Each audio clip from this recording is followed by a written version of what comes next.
I want to make sure that it's pretty flat on the bottom because it'll trap air and you don't want air. And I'm going to make it kind of low, and I'm going to try to get it right in the middle. And I'm going to slap it down there so it doesn't trap any air. Just like that. Whoa. Okay. Now, it's kind of in the middle. I mean, I could put my finger here, and that's where the middle is. And that's how we want everything to kind of be centered. And centering it is the hardest thing to do and the most important. Inside of there. Oh, it ate it. Okay. Okay. So, once you got it centered, you have to keep it centered. And that's the tricky part. That's where a lot of the skill comes in, keeping it centered. Because anytime you get it off center, anytime it's not completely right in the middle, you're going to have wobbles. And then your piece is not going to be round. It's going to have a lip on it, or it's going to be leaning. So the trick is keep it centered. Once you get it centered, when you center it, you want this going pretty fast. And you want to apply pressure to the outside and to the top at the same time. And this is the only time that I'm going to put my hand on this side, where it would be like essentially 8 o'clock. It's the only time I'm going to use this spot. Every other time I'll come over here and I'll tell you why. Okay.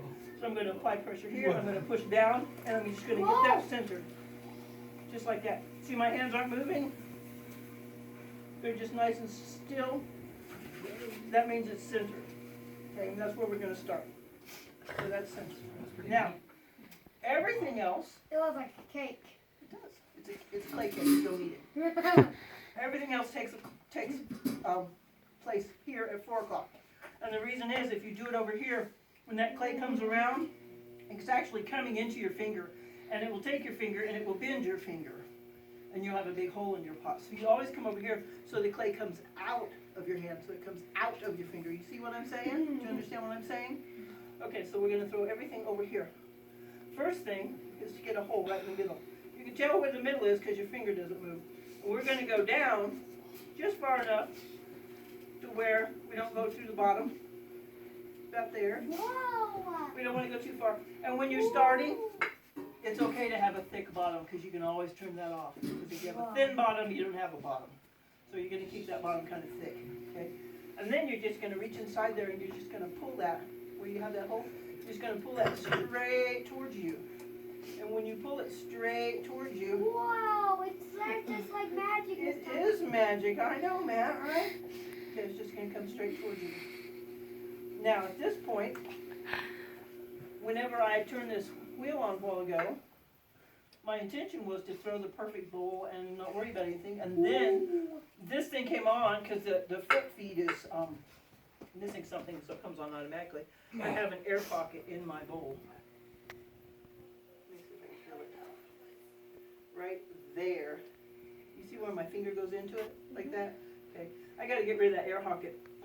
Because if I continue with that air pocket and my finger continues moving that way, that movement is going to translate into this bowl and it's not going to go away. So we have to get rid of that right now. I'm just going to squeeze it, tell it to go away.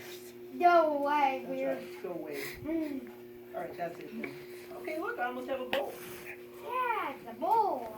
Okay, so now my choice is going to be, am I going to leave the bottom of my bowl flat so it looks more like a pot, so it's like this?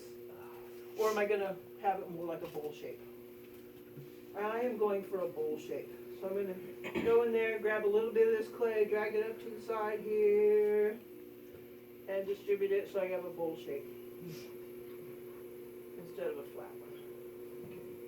And once you get that done, once you compress the bottom, super important to compress the bottom, push down on it and compress it because it makes it more solid on the bottom. That's pretty much the last time I'm going to touch the bottom of this pot.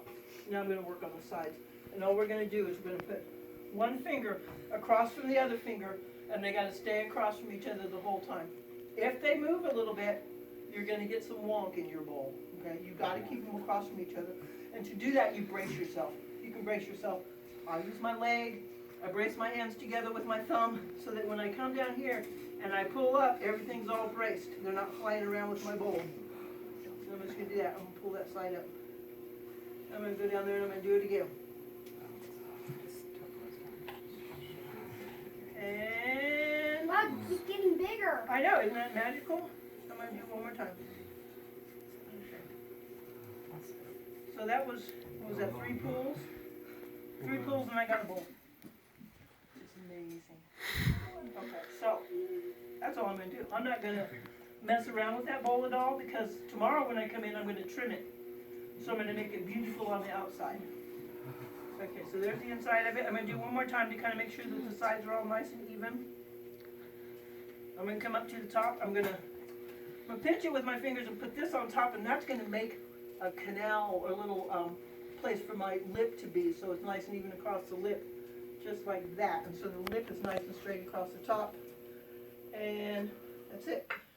One more thing I want to do is take this tool right here, and I'm going to put it against, this part is going to go against the bat, and this part is going to go up against the bowl. So it's going to cut this shape out of the bottom. There's a couple reasons I'm going to do that. The most important reason at this point in time is so that when I take my cutoff wire and put it under here, it will help guide it under the bowl. The important thing about the cutoff wire, it has these handles on here. These handles are not for you to handle like this. These handles are for you to push up against so you keep that wire straight. Because when you go under that bowl, you want that wire straight. I'm going to hold it with my fingers like this. So when I pull it across there, it stays straight. Because if it bows at all, then that's what the bottom of your bowl is going to look like. You want the bottom of your bowl to be straight. So you're going to put it like that. You're going to hold it tight. And I use the wheel to turn it on. I'm just going to cut there so it's nice and straight across the bottom. And there's the bowl. Okay. So that's all there is to it. And the reason you use the bat is so you can take the piece off without distorting it. Because if I pick this up right now, it would get all messed up. So that's how you throw a ball. Now I'm going to show you something that can go wrong.